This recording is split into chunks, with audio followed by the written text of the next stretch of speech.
All right, doing 3D shapes. Using graph paper makes this really easy because one, we have the ability to choose our shape. And we can do a really big one, but I actually suggest to do small ones. But we're doing 40 shapes, so we can do this. And afterwards, we really can straighten up these lines and make them nice and firm. Okay, but we'll start with a smaller shape, and let's actually zoom way in so we can see what I'm talking about. So let's do a shape that's only 2 by 3. Now to make this shape 3D, what we're going to do is the easiest is just to connect on the diagonal from 3 corners and then connect those corners together. And you can see now we have a 3D box. The important thing is that they're all at the same angle and they're all the same length. If that happens, then our 3D box does really well.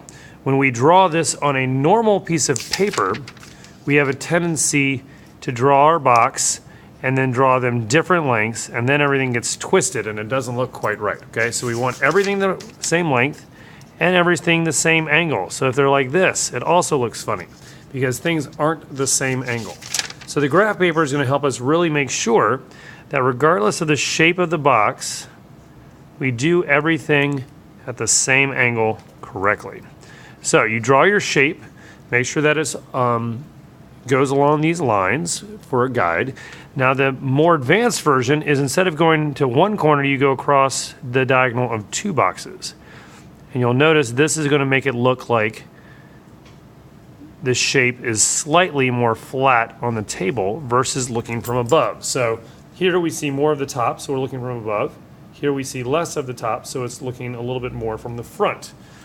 If we were to draw a box like so, and we went across 3 corners, you could see that would be even more from the front. Okay, so again, we're going from top, middle, front.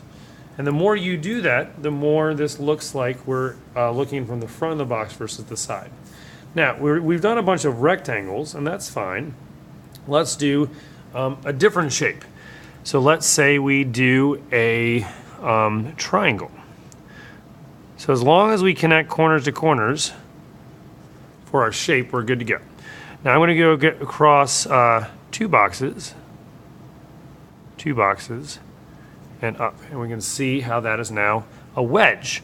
Now for all of these, if you want to shade one side darker, that will really give you the feeling of this being 3D.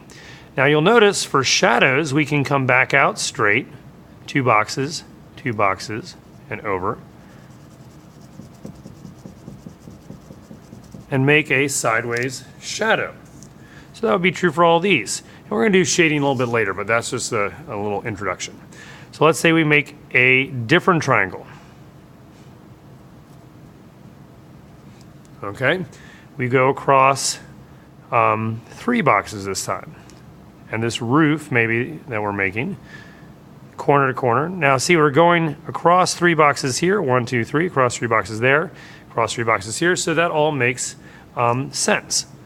And if everything makes sense and matches, then the 3D will be correct. All right, so those are our basic shapes and making them 3D.